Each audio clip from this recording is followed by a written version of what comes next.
6월 28일 주일 예배에 나오신 여러분께 감사드리며 앞뒤 좌우로 인사하면서 예배를 시작하겠습니다. 잘 오셨습니다. 짤막하게 기도하고 오늘 찬양 들어가겠습니다. 사랑해 주님 감사합니다. 오늘 또 청명한 날씨를 주셔서 저희들이 하나님 아버지를 경배하고 찬양하기에 쾌적의 정말 날씨를 주시니 감사합니다. 오늘 아버지여 정말 우리가 죄를 지었고 주님께서 주시는 복과 은혜를 충만히 받아서 한 주를 살아갈 때 또 에너지를 얻고 아버지 재충전되는 귀한 시간 될 수 있도록 인도하여 주시옵시고 말씀으로 말미암아 저희들의 아버지의 생명이 새로워지며 주께 영광 돌리는 삶 될 수 있도록 늘 인도하여 주시옵소서. 찬양과 경배에 함께해 주실 것을 믿고 원하며 그리스도 예수 이름 받들어 기도했습니다. 아멘. 자, 임재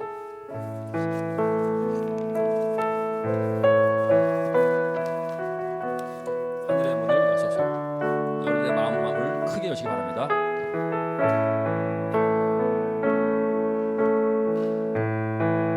하늘의 문을 여소서. 이곳을 주목하소서. 주를 향한 노래가 꺼지지 않으니 하늘을 열고 오소서.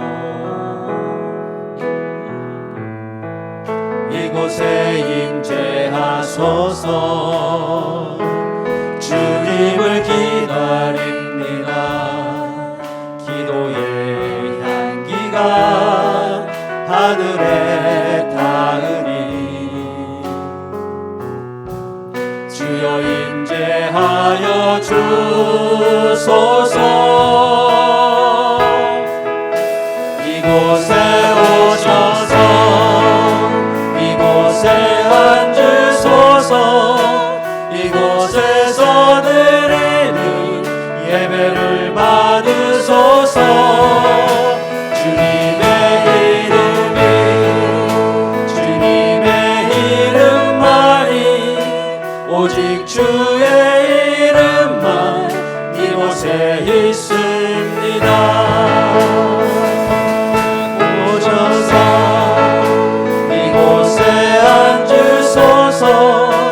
이곳에서 드리는 예배를 받으소서.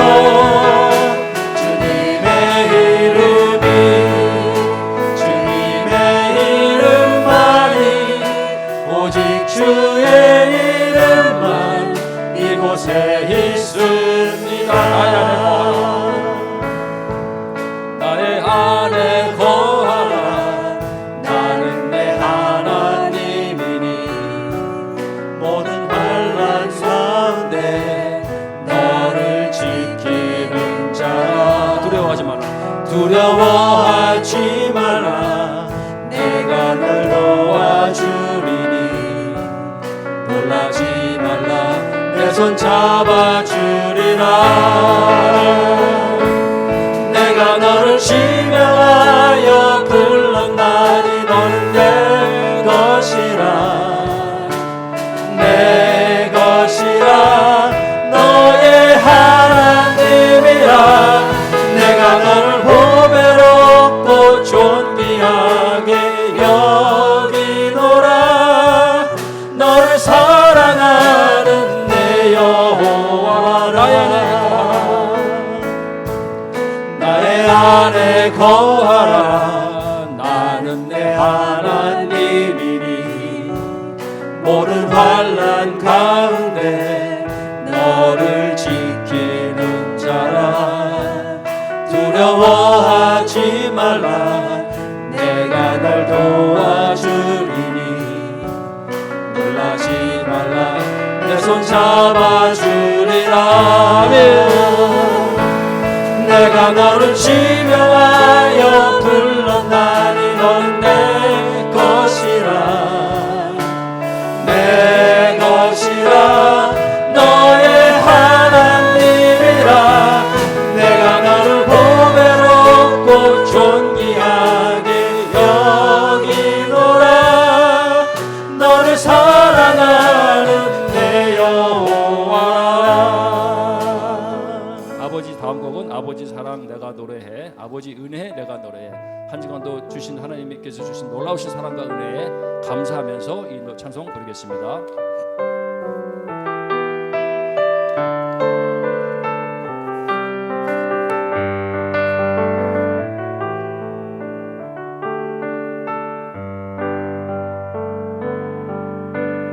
아버지 사랑 내가 노래해,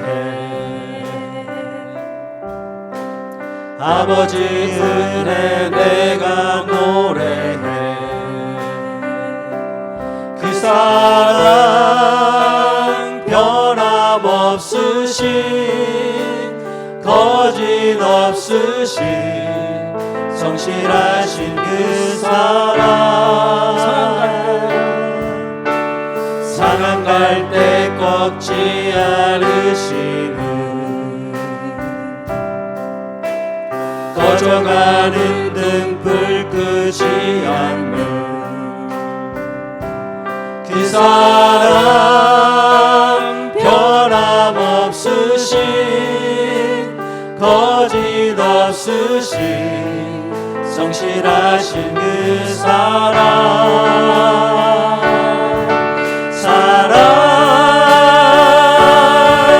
그 사랑 날 위해 죽으신, 날 위해 다시 사신 예수 그리스도, 다시 오실 그 사랑. 죽음도 생명도 천사도 하늘의 어떤 밤새도 끊을 수 없는 영원한 그 사랑 예수. 아버지 사랑 내가 노래해, 아버지 사랑 내가 노래해. 아멘. 아버지 은혜 내가 노래해. 그 사랑 변함없으신, 거짓 없으신, 성실하신 그 사랑. 상한 갈 때 꺾지 않으시는, 상한 갈 때 꺾지 않으시는, 꺼져가는 등불 끄지 않는, 꺼져가는 등불 끄지 않는 그 사랑 변함없으신, 거짓 없으신, 성실하신 그 사랑.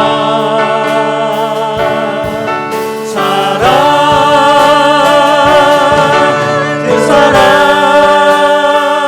날 위해 죽으신, 날 위해 다시 사신 예수 그리스도, 다시 오실 그 사랑.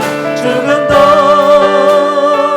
생명도 천사도 하늘의 어떤 밤새도 끊을 수 없는 영원한 그 사랑 예수. 다음 곡은 주의 음성을 내가 들으니. 다 함께 힘차게 박수 치시면서 마음 가운데 부르시겠습니다. 주의 음성을 내가 들으니, 주의 음성을 내가 들으니 사랑한단 말이세. 믿는 마음으로 주께 가오니 나를 영접하소서. 내가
함께 일어서서 찬양 부르시죠.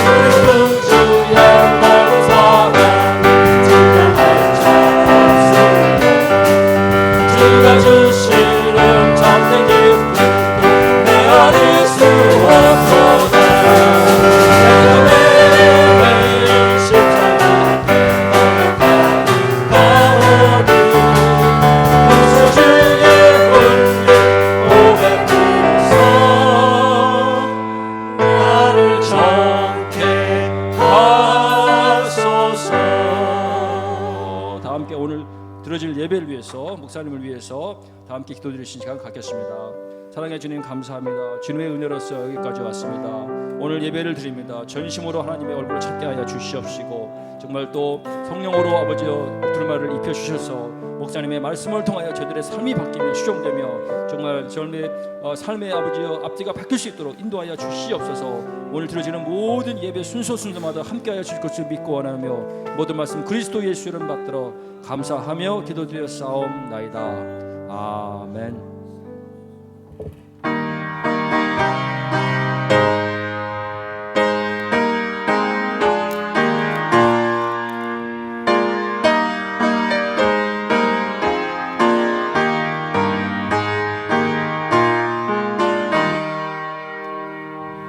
멸류관 가지고 주 앞에 드리세.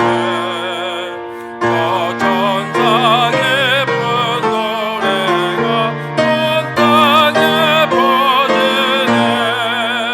내 혼아 되어서 주 찬송하여라. 온 백성 죄를 속하신 만왕의 왕일세.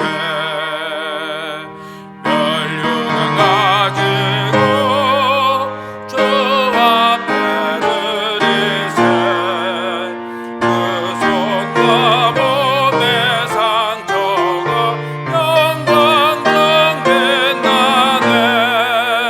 하늘의 천사도 그 영광 보고서 고난의 신비 알고자 그름모하도다. 멸류관 가지고 주 앞에 드리세.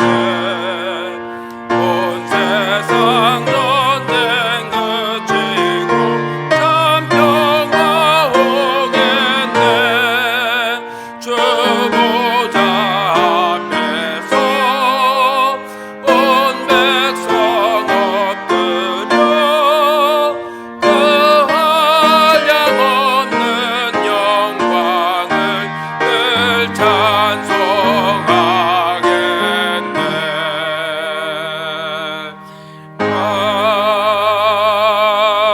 아멘.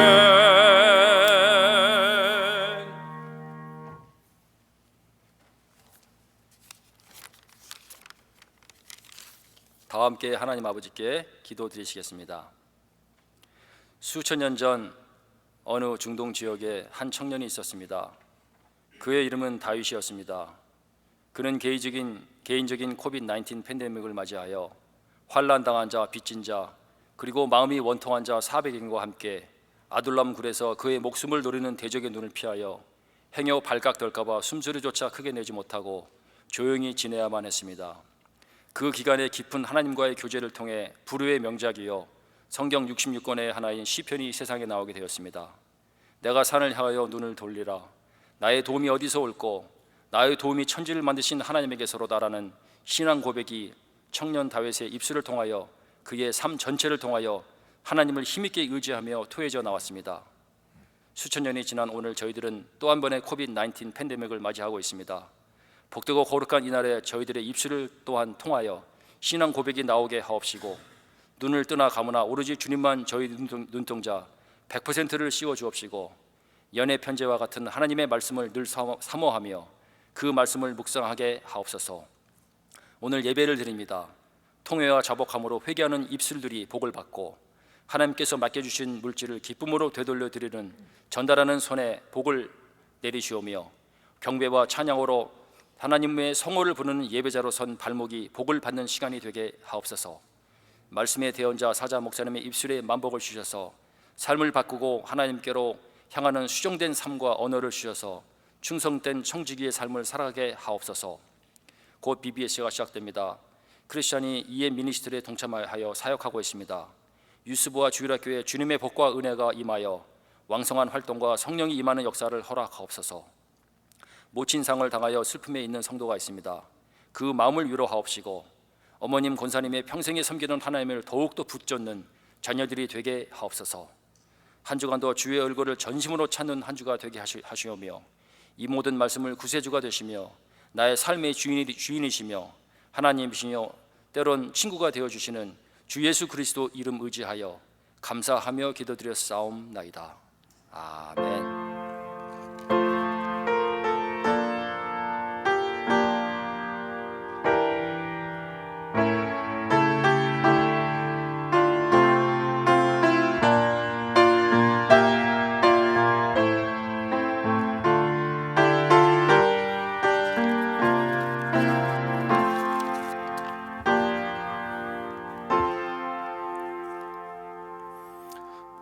아멘. 우리 교회 소식을 간략하게 좀 보도록 하겠습니다. 우리 이번 주에도 우리 예배 후에 우리 간략한 다과가 준비되어 있습니다. 함께 하셔서 우리 지난주에 우리 도넛하고 커피를 마셨는데요. 그 도넛을 먹고 마시면 즐거운 것이 아니라 그동안 함께하지 못했던 우리 성도님들이 한 테이블에 앉아서 비록 마스크로 얼굴을 가렸지만은 그래도 도넛을 먹을 때마다 마스크를 내리고 한 모금 뜯어 먹고 이 마스크를 내리고 이 커피 한 모금 마시는 이런 삶 가운데서도 서로 위로하고 격려하는 그러한 이 좋은 시간을 나눴습니다. 오늘도 우리 예배 후에 간략한 다가 준비되어 있으니까는요 함께 교제하면서 서로 힘이 되어주는 이런 시간 될 수 있기를 바랍니다. 우리 다들 소식 들으셨겠지만은 우리 안진호 집사님 어머님 되시는 우리 김창재 권사님이 한국 시간으로 토요일 저녁 10시 40분에 하나님의 부르심을 받았고요. 이제 그 장례 일정은 오는 화요일 날 이 장례식이 있다고 합니다. 그래서 우리 교회에서도 어저께 우리 정재 집사님을 통해서 교회 화환이 보내졌고 오늘 새벽에 화환 잘 받았다고 고맙다고 감사하다고 연락이 왔습니다. 계속해서 이 권사님이야 주님의 품 안에서 이제 모든 근심 걱정을 다 떨쳐버리겠지만은 그래도 육신의 헤어짐을 아파하는 가족들이 있어요. 우리 가족들 이번 기회를 통해서 우리 아까 집사님께서 기도하셨듯이 이러한 이 기회를 통해서 위기를 통해서 또 하나님과 친밀해지는 기회가 될 수 있도록 꼭 기도해 주시기 바랍니다. 우리 내일부터 우리 유스부 BBS가 시작을 합니다. 우리 크리스찬이 인도하는 BBS인데 그래서 어저께도 보니까는 대학생들을 모아갖고 함께 이 유스부 BBS를 위해서 회의도 하고 여러 가지 상의를 좀 하였습니다. 그래서 우리 이번 기회를 통해서 우리 유스부들이 이 교회에서 흩어졌던 그 마음들이 다시 교회로 집약되는 이러한 역사가 임하기를 바라고 마음이 교회를 떠났던 그 마음들이 다시 교회로 돌아오는 이러한 열매가 맺혀지도록 여러분들 꼭 기도해 주시길 바랍니다. 우리 7월 둘째 주일이죠. 우리 교회 창립 44주년 감사 예배를 드리면서 우리 영어부와 한어부가 바로 이곳에서 연합으로 예배를 드리겠습니다. 예배 드리면서 우리 그날 이 특별한 행사는 우리 이제 지난번에 우리 안수집 사람들하고 회의하면서 다 내년이 45주년이니까는 내년에 하고 올해는 우리 조용히 지나가자면서 성만찬 예식을 거행하게 될 것이고요. 그리고는 우리 바이블 드릴 우리 시상식을 같이 겸하게 될 것입니다. 그래서 우리 부모님들 오셔갖고 우리 바이블 드려서 좋은 성적을 낸 우리 자녀들을 축복해 주시고 위로해 주시고 하나님 말씀으로 잘 세워지도록 함께 기도해 주시기를 바랍니다. 우리 그리고는 이 following Monday죠. 7월 13일 월요일부터 이 금요일까지 온라인으로 어린이를 위한 여름 성경 학교가 시작이 되겠습니다. 우리 이것을 위해서 우리 전사님이 열심히 준비하고 있으니까는요. 여러분들도 함께 기도하면서 이 좋은 시간 또 우리 학생들이 우리 어린 자녀들이 하나님 말씀으로 무장하는 이러한 열매가 맺혀지도록 기도해 주시기 바랍니다. 또 우리 사랑의 중보기도 많이 있는데요. 이제 다음 주면은 우리 4th 줄라이가 되어서 또 많은 분들이 여행 중에 있을 것입니다. 우리 여행 중에도 안전하고 즐거운 여행이 되도록 기도해 주시고, 아마 여러분들 뉴스 보셔서 아시겠지만은 이 코로나 바이러스가 다시 확진되어지는 이러한 이 추세라고 합니다. 이럴 때일수록 우리 믿음의 백성들이 서로를 조심하고 서로를 격려하면서 이 세상을 아름답게 이끌어가며 변화시키는 이러한 열매가 맺힐 수 있기를 위해서 기도합니다. 우리 또 다른 이 광고 사항이 없으시면은요, 오늘 우리 드려진 헌금을 위해서 우리 안준호 집사님은 지금 한국에 나가 계시고 제가 헌금을 위해서 기도하겠습니다. 좋으신 하나님, 고맙고 감사드립니다. 오늘 우리 하나님을 사랑하고 경외하는 백성들이 모여서 예배받게 합당하신 우리 하나님을 예배합니다. 하나님, 이 시간을 축복하시고 이 시간을 통해서 하나님의 영광과 역사가 아름답게 증거되도록 주여 축복하시고 인도하옵소서. 우리들의 삶을 돌아다 보니 얼마나 많은 하나님의 축복을 받았는지 모릅니다. 이 뒤숭숭한 세상 속에서도 평강의 축복을 얻었습니다. 하나님, 이 불안정한 세상 속에서도 분명한 내일에 대한 비전의 축복을 받았습니다. 하나님 또한 이 세상을 살아가는 데 필요한 물질의 축복도 하나님을 통하여 저희들이 풍족하게 받았습니다. 이 모든 거 하나님의 은혜요, 하나님의 사랑이고 하나님의 권능입니다. 아버지, 그래서 이 한 시간에 우리들에게 부어주신 그 축복 중에서 많은 것 선별해서 하나님 앞에 감사함으로 올려드립니다. 평강을 함께 나눕니다. 우리 주변 사람들에게 주님 안에 있는 평강을 우리들의 삶을 통하여 또 우리들의 언어를 통하여 함께 나눕니다. 또 주님 안에 있는 분명한 내일에 대한 비전을 갈 곳을 몰라 방황하는 우리 이웃 사촌들과 함께 나눕니다. 또한 주님 허락하신 우리 물질 중의 일부분을 하나님 것을 11조를 하나님 앞에 올려드립니다. 주정 헌금으로 드립니다. 감사 헌금으로 드립니다. 선교 헌금으로 드립니다. 그 외에 필요한 모든 헌금으로 하나님 앞에 감사함으로 기쁨으로 또 윌링네스로 올려드립니다. 주님, 연락하시고 그 시는 곳곳마다 살아계시고 축복하시는 하나님의 영광이 나타나고 하나님의 역사가 나타나도록 주여 축복하옵소서. 또한 이렇게 감사함으로 기쁨으로 드리는 그 가정을 하나님께서 책임져 주옵소서. 영성을 책임져 주시옵시고 가정의 평강을 책임져 주시옵시고 서로 사랑하며 위로하며 격려하는 아름다움이 따뜻함이 풍성하게 하시옵시고 또한 그 가정의 창고를 하나님께서 책임져 주사 우리 하나님 이 모든 것을 통하여 우리 주변사들에게 살아계신 하나님이 증거되는 귀한 통로가 되도록 주여 축복해 주옵소서. 예수 그리스도의 이름으로 감사하며 간절히 기도하였습니다. 아멘. 우리 드려진 헌금과 오늘 예배를 위해서 찬송가 424장 함께 찬송하시겠습니다.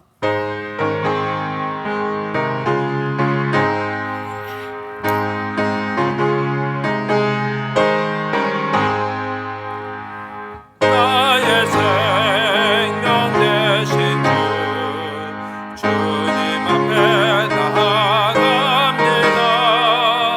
주의 흘린 보혈로 정케 하사 받아주소서.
오늘 아침 우리가 함께 나누실 하나님 말씀은 우리 에베소서 5장에 나와 있습니다.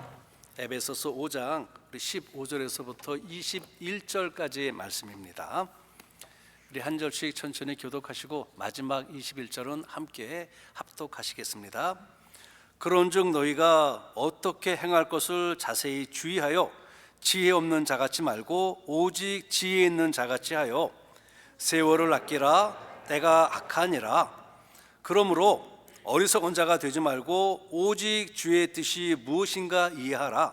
술 취하지 말라. 이는 방탕한 것이니 오직 성령의 충만을 받아라. 시와 찬미와 신령한 노래들로 서로 화답하며 너희의 마음으로 주께 노래하며 찬송하며 범사에 우리 주 예수 그리스도의 이름으로 항상 아버지 하나님께 감사하며 다같이요 그리스도를 경외함으로 피차 복종하라. 아멘. 자리에 앉아 주십시오. 하나님 고맙고 감사드립니다. 오늘 저희들 예배를 드리면서 우리들의 삶을 하나님 앞에 온전히 내려놓습니다. 우리들의 생각도 내려놓습니다. 내 귀에 들리는 모든 것도 하나님 앞에 내려놓고 내 눈에 들어오는 육신의 눈으로 들어오는 모든 것도 예수님의 십자가 밑에 다 털어냅니다. 그리고는 온전한 마음으로 또한 겸비한 마음으로 하나님을 경배하며 찬양하며 예배에 올려드립니다. 우리 주님 기쁘게 연락해 주옵소서. 하나님 앞에 감사드립니다. 지난 3개월 동안 3번에 걸쳐서 눈 수술을 받았습니다. 우리 김정욱 집사님 이제 하나님 모든 것이 건강을 되찾고 모든 아픔도 페인도 다 사라지고 이제 주님 앞에서 예배자로 서서 하나님을 예배합니다. 하나님 그 삶을 축복하시고 더 이상 이제 그러한 아픔으로부터 하나님 이 구속받지 않도록 주여 허락해 주옵소서. 또 기도합니다. 우리 사랑하는 어머니를 먼저 주님 품에 보낸 그 가정이 있습니다.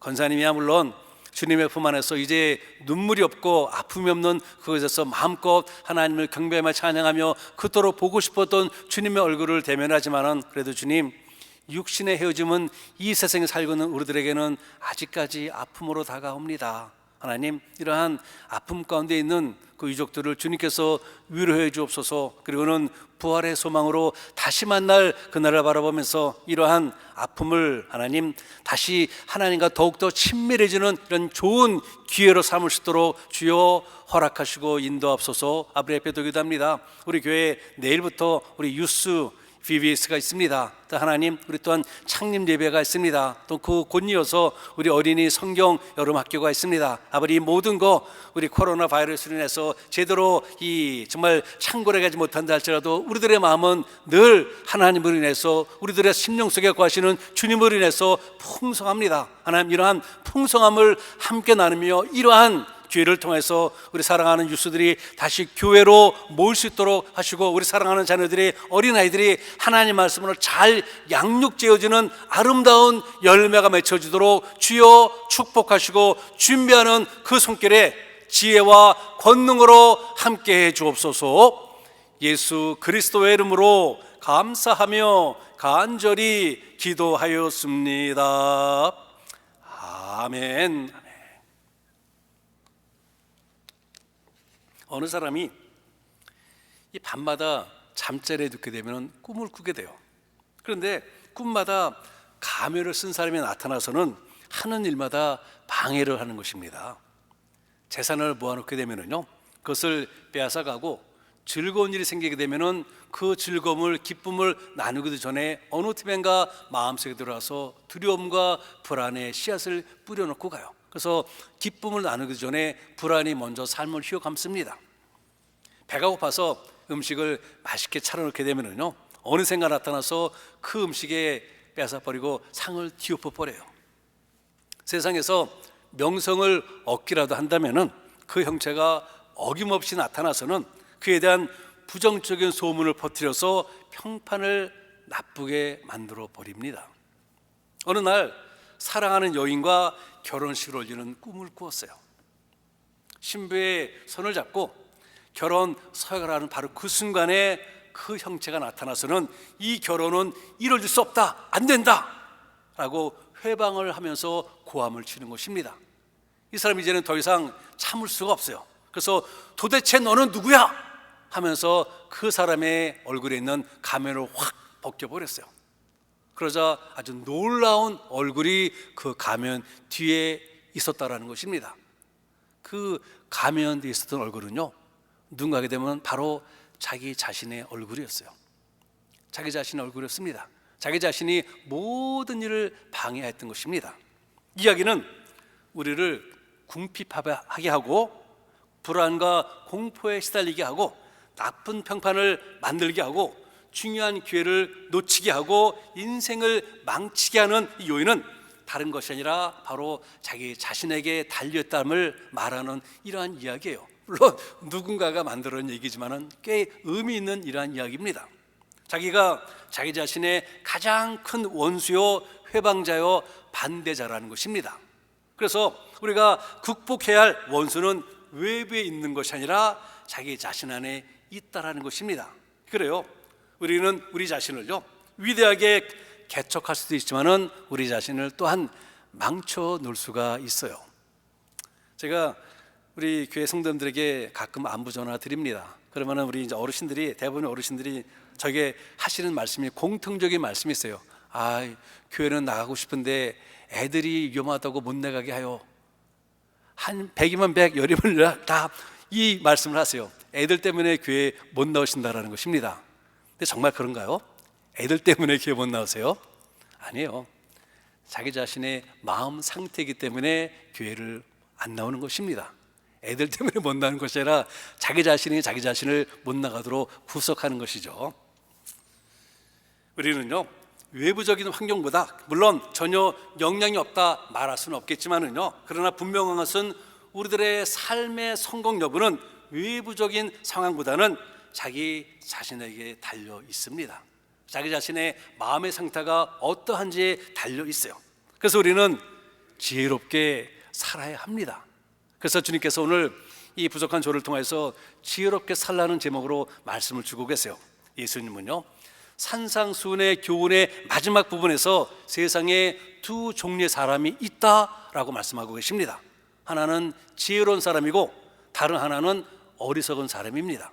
그러면서 설명하시기를 지혜로운 사람은 주님의 말씀을 듣고 행하는 사람으로 그 집을 반석 위에 세운 사람이다 라고 설명해 주고 계시고, 어리석은 사람은 이와는 반대로 주님의 말씀을 듣고 행하지 않는 사람, 그래서 그 집을 모래 위에 짓는 사람이다 라고 설명해 주고 계세요. 그러시며 비가 내리고 홍수가 나고 바람이 불어 집에 부딪힐 때 반석 위에 지은 집은 결코 무너짐이 없지만은 모래 위에 지은 집은 무너진다라고 우리가 아주 쉽게 이해하도록 설명해 주고 계십니다. 그러기에 집을 짓때 지혜롭게 든든한 반석 위에 집을 지라 말씀하고 계시는 것이죠.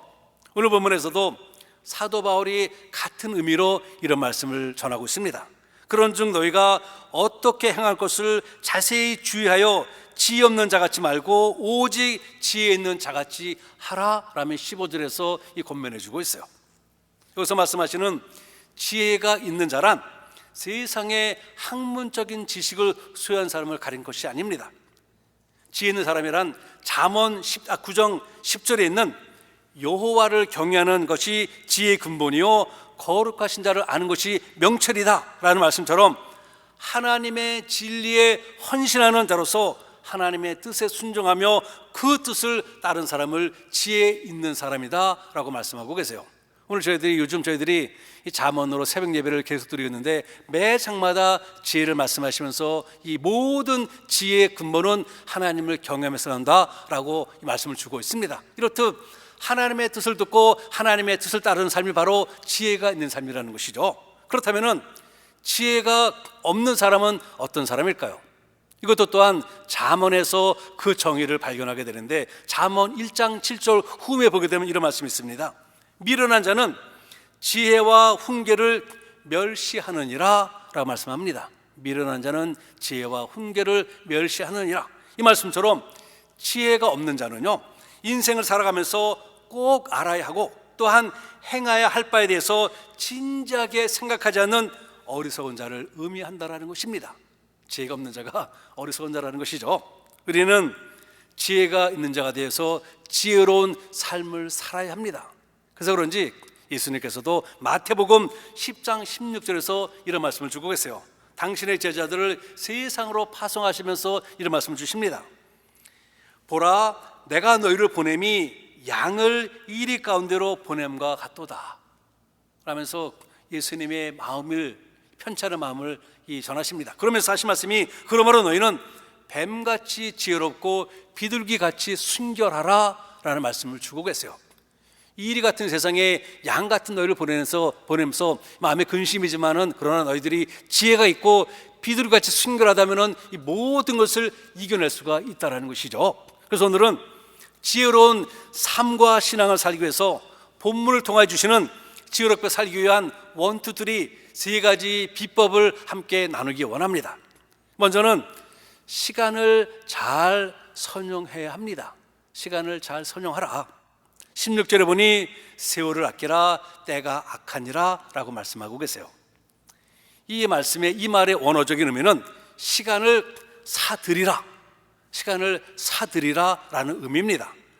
높은 가격으로 팔리는 가치 있는 물건을 사는 것처럼 시간을 사들이고 그것을 잘 축적하라는 것입니다. 그리고는 그것을 필요 적소에 잘 활용해서 최대한의 유익한 열매를 맺으라 라는 말씀이에요. 다시 쉽게 말씀드린다면 시간을 아무 의미 없는 곳에 쓰지 말고 생산적인 곳에, 의미 있는 곳에 적재적소에 필요한 때에 최대한 잘 사용하라는 것입니다. 우리는 우리에게 주어진 그 시간을 잘 선용하고 있습니까? 한번 우리 스스로 질문해 보세요.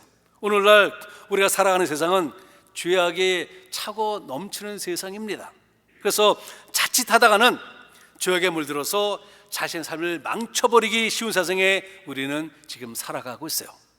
유명한 실학자죠.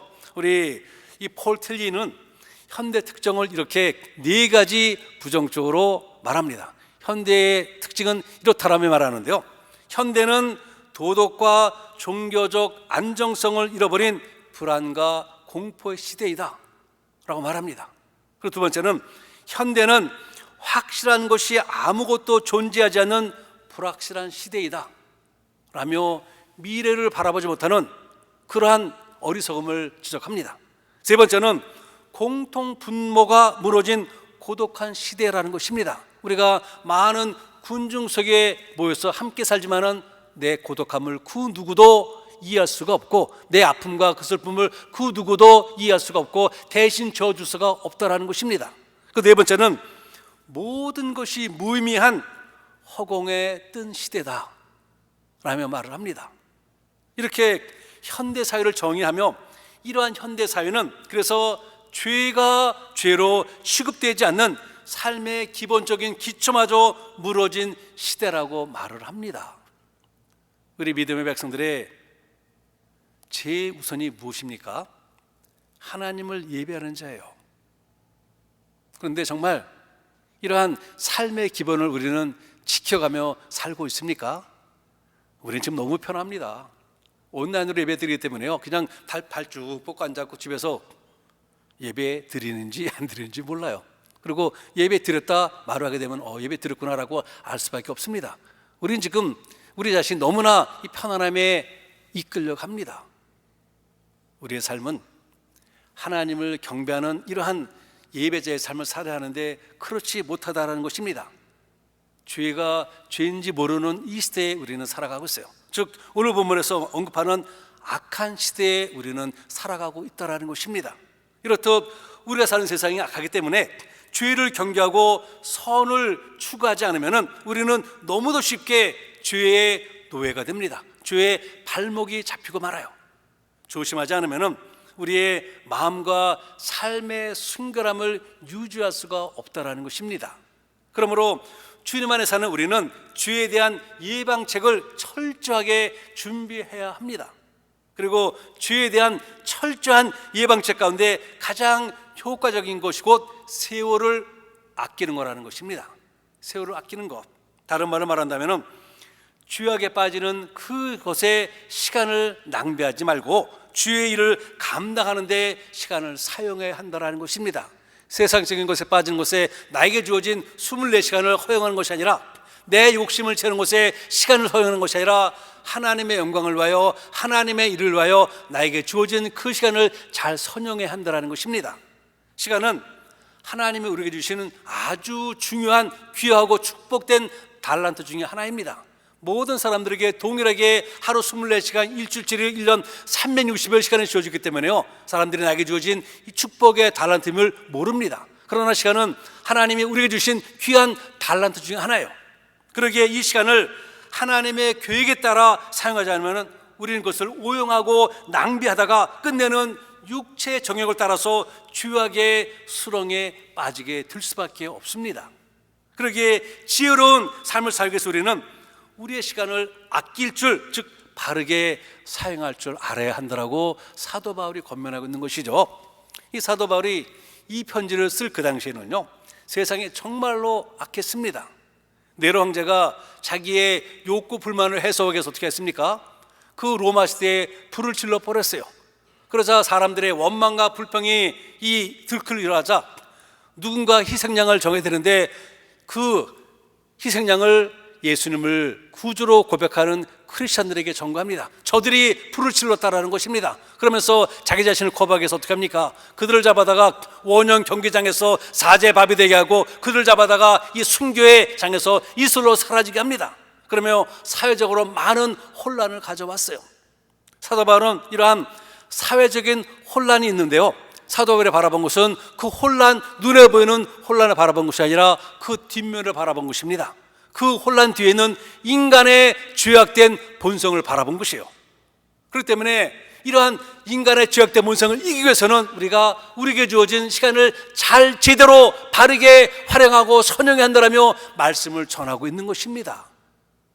내 눈에 보이는 대로 하지 말고 나에게 주어진 그 시간을 하나님의 영광을 위하여 하나님의 일을 위하여 투자하고 바르게 사용하라는 것이죠.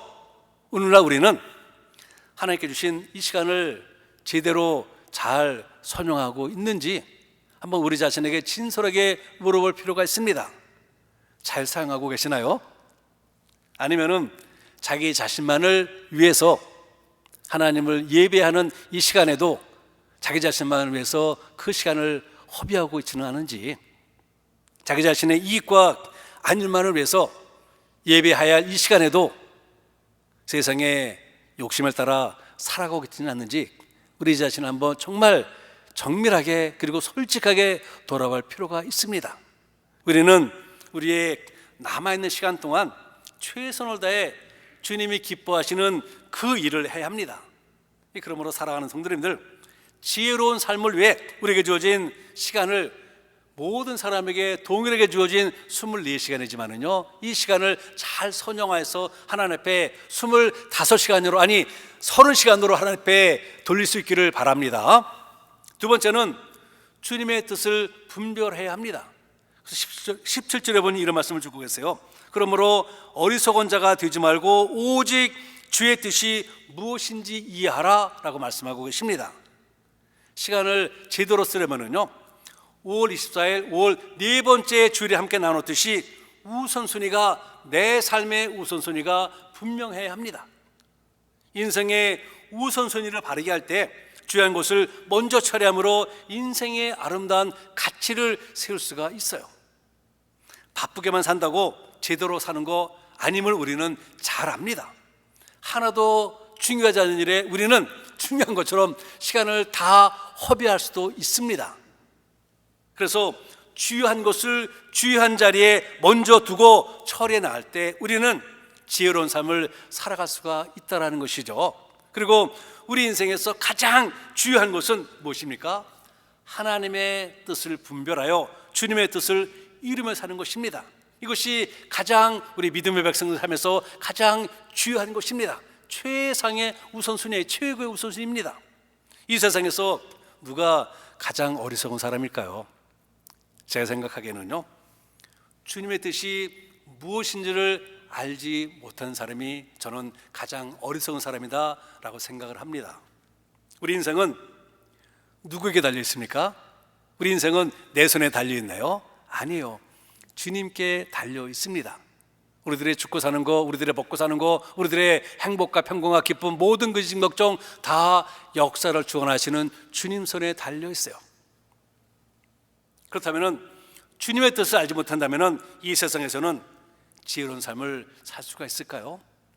비록 세상 사람들의 눈에는 성공한 자로, 세상 사람들 눈에는 물질을 많이 본 자로, 권력의 선자로, 그 위치한 자로 보이겠지만은 실상은 하나님 앞에 실패자라는 것입니다. 실상은 하나님 앞에 어리석은 자가 된다라는 것이에요. 왜요?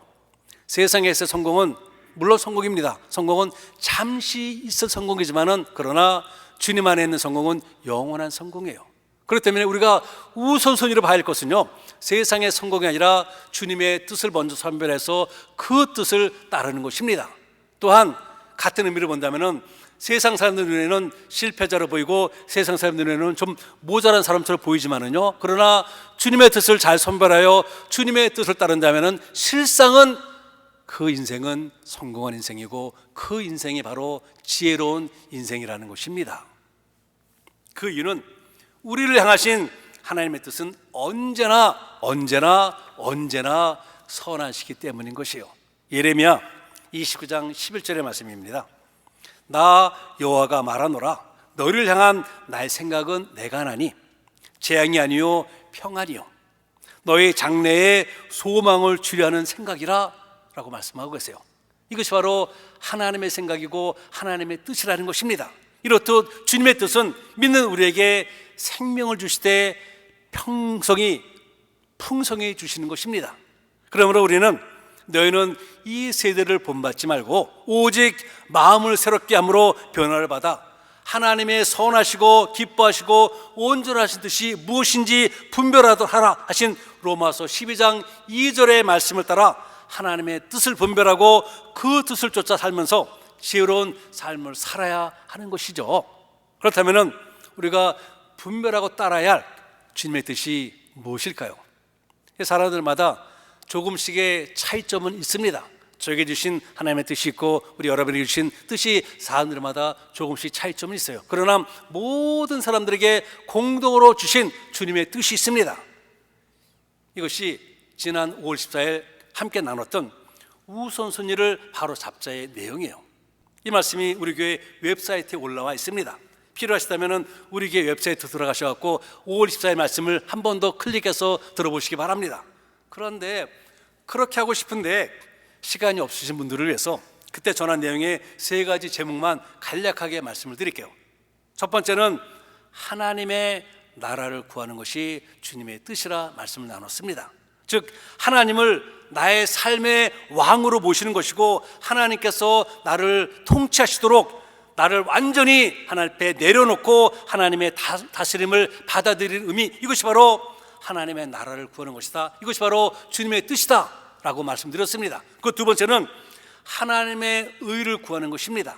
우리가 전력을 다해 구해야 할 하나님의 의란 하나님의 언약 안에 계시되어 있는, 즉 하나님 말씀 안에 계시되어 있는 하나님의 양심, 하나님의 기준을 따라서 내 삶을 영위해 나가는 것이요, 이것이 바로 하나님의 의를 구하는 것입니다. 그리고 이것이 바로 하나님의 뜻이라는 것이죠. 세 번째는 하나님을 신뢰하는 것입니다. 하나님을 신뢰하는 것. 이 말씀인즉 자신의 삶을 주관하시며 이끄시는 하나님을 향한 절대절명의 순종과 순복을 의미합니다. 마음의 기쁨으로 하나님을 순종으로 따릅니다. 그러나 따르기 싫어도 하나님께서 가라 한다면 자기 자신을 쳐서 복종하며 하나님을 따르는 이러한 순복의 삶을 살아야 하는 것입니다. 이것이 바로 하나님의 뜻이라는 것이죠.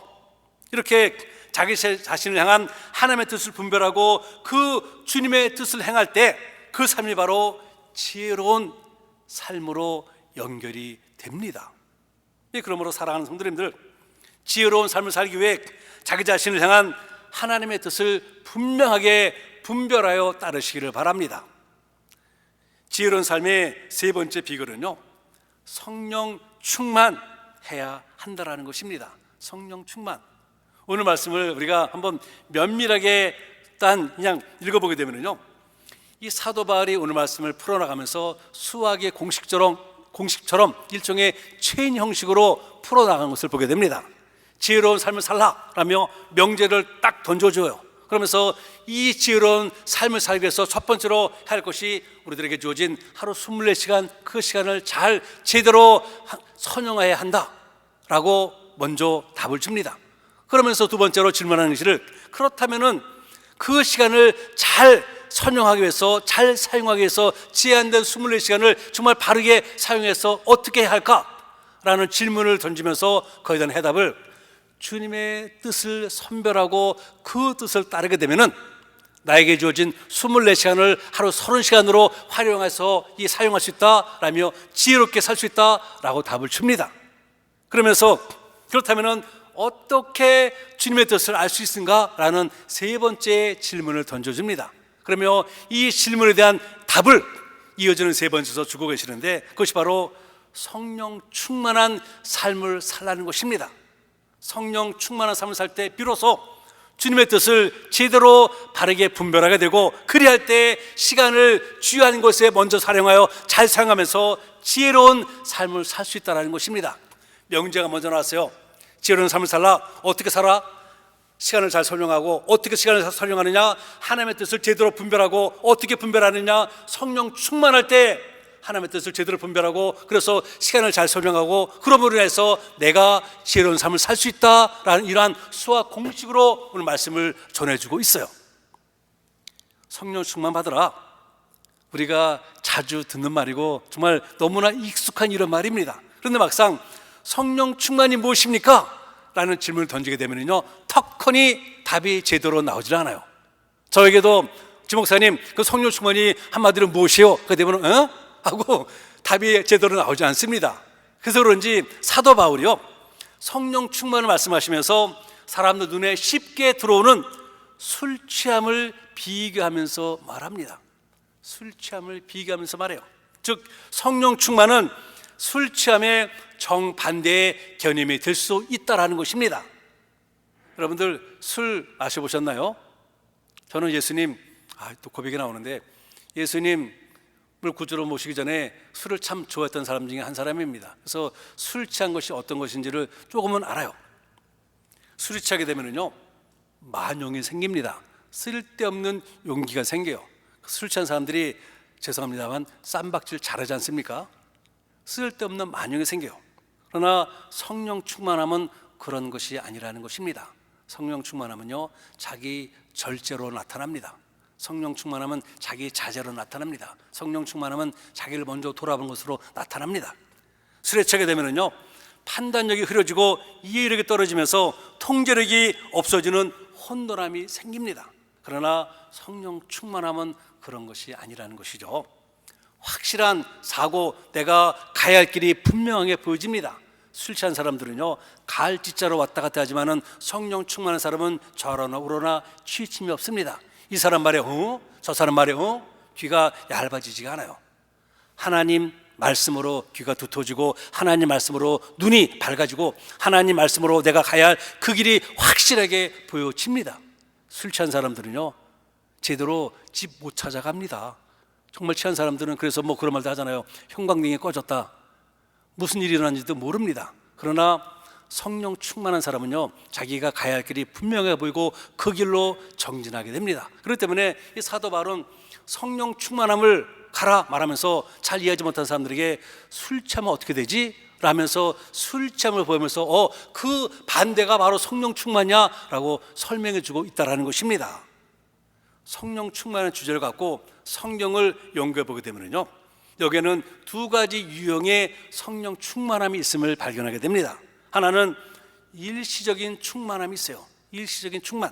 이것은 갑작스럽게 임하는 것으로 믿음의 백성이 어떠한 위기나 어려움에 처하게 됐을 때 하나님께서 그 어려운 상황을 잘 감당하고 이길 수 있도록 그 순간 위에서부터 부으시는 하나님의 권능과 능력과 비전입니다. 우리가 지금 당하는 이 코로나 그 바이러스도 잘 이길 수 있도록 하나님께서 우리에게 부으시는 그 영이 있는데 이것이 바로 일시적인 성령 충만이라는 것입니다. 간단한 예로 말씀드린다면 스데반 집사님이 예수님의 십자가의 복음을 전하다가 군중들의 돌 팔매질을 당하게 됩니다. 그 돌을 맞아 죽게 돼요. 그런데 성경을 보게 되면요 이때 스데반이 성령에 충만했다라고 말씀하고 계세요. 그러면서 그 상황에서 두려움이 아니라 담대함으로 돌이 날라오지만은 자기를 향하여 돌을 던지는 그들에게 예수님의 복음을 전하고 오히려 그들을 위해서 기도하고 이 세상을 순직했다라고 말합니다. 이것이 바로 일시적인 성령 충만함이라는 것입니다. 웬만한 사람이 정말 그 무거운 돌이 날아오는데, 무서운 돌이 날아오는데 거기서 복음을 전할 수 있겠습니까? 나 살려라면, 아니면은 자기 얼굴을 감기려고 몸을 돌릴 것입니다. 그러나 스데반은 성령 충만함으로 모든 두려움을 이겨내고 오히려 더 담대하게 예수 그리스도의 십자가의 복음을 전하며 자기의 돌을 던지는 그들을 위하여 기도했다라는 것입니다. 이것이 바로 일시적인 성령 충만함의 아주 좋은 예가 돼요. 다른 하나는 지속적인 충만입니다. 지속적인 충만. 이것은 단발적인 것이 아니라 끊임없는 상태를 말합니다. 하루 24시간 성령으로 충만하고 일주일치를 성령님으로 충만하고 1년 360일 성령님이 나를 주관하는 이런 삶을 의미합니다. 오늘 본문에서 사도 바울이 권면하는 성령 충만은 바로 이 지속적인 충만을 말하고 있는 것이에요. 이러할 때 이어서 나오는 말씀처럼 범사에 감사하고 하나님을 찬양하며 감사하는 마음으로, 찬양하는 마음으로 나의 삶을 지혜롭게 잘 이끌어갈 수 있다는 것입니다. 성령 충만하게 되면은요, 하나님의 뜻이 무엇인지 분명하게 알게 됩니다. 분별하게 돼요. 그리고는 하나님의 뜻을 이루기 위해서 나에게 주어진 그 시간을 잘 선용합니다. 써야 할 것에 씁니다. 이것이 바로 오늘 사도 바울에게 던져주는 커다란 명제인 지혜로운 삶을 사는 이러한 비결이라는 것입니다. 우리 사랑하는 성도님들, 주님의 몸된 교회를 세우고 지켜나가는 우리는 지혜롭게 살아야 합니다. 지혜롭게 살아야 해요. 그러므로 오늘 사도 바울이 권면한 것을 잘 기억하면서 우리들의 삶이 지혜로운 삶에 대해 하나님의 기쁨과 영광, 하나님의 역사에 귀하게 쓰임받는 이 시대의 영성의 청직으로 우뚝 서시기를 주님의 이름으로 축원을 드립니다. 하나님 고맙고 감사드립니다. 그렇습니다. 오늘 이 대표 기도하면서 우리 집사님께서, 최영근 집사님께서 기도하였듯이 그 다윗, 그 10여 년 넘는 그 위기 속에 있으면서 하나님과의 진솔한 만남을 갖고 하나님의 뜻을 분별하면서 하나님의 뜻에 순종하면서 하나님, 정말 모든 이스라엘 백성들이 그렇게 선호하는 또 우리들에게 많은 도전을 주는 아름다운 지혜로운 삶을 살았습니다.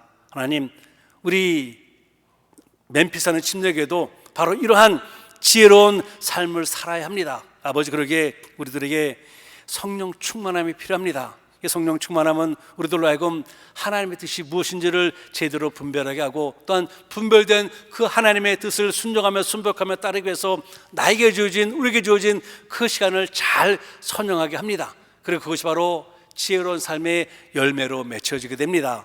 하나님, 그래서 간절히 기도합니다. 하나님, 우리 멤피스 사는 침략에 먼저 부름받은 당신의 권속들의 삶에 임재해 주사 하루 24시간 일주일 7일 1년 365일이 성령 충만한 삶이 되도록 주여 축복해 주옵소서. 예수 그리스도의 이름으로 감사하며 간절히 기도하였습니다. 아멘. 우리 다들 자리에서 일어나셔서 사랑하는 나의 아버지 이 찬송 부르시고 우리 예배 마무리합니다.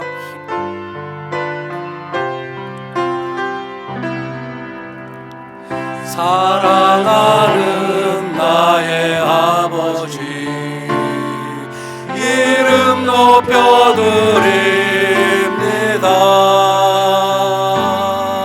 주의 나라 찬양 속에 임하시니 능력에 주께 찬송하네. 전능하신 하나님 찬양,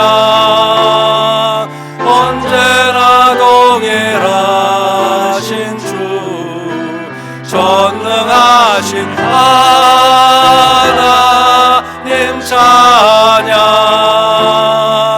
영원히 다스리네.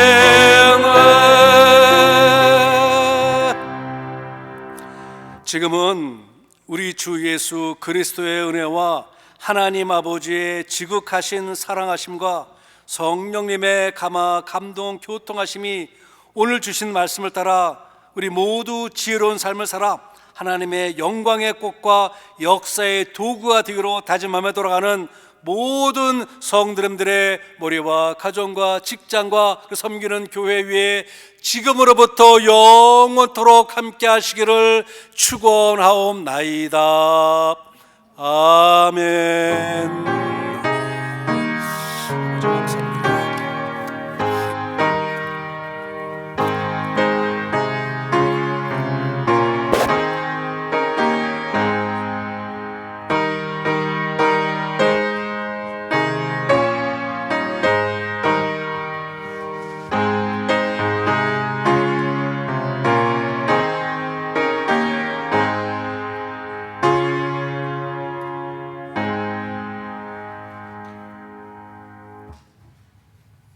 이것으로써 오늘 모든 예배를 마치겠습니다. 감사합니다.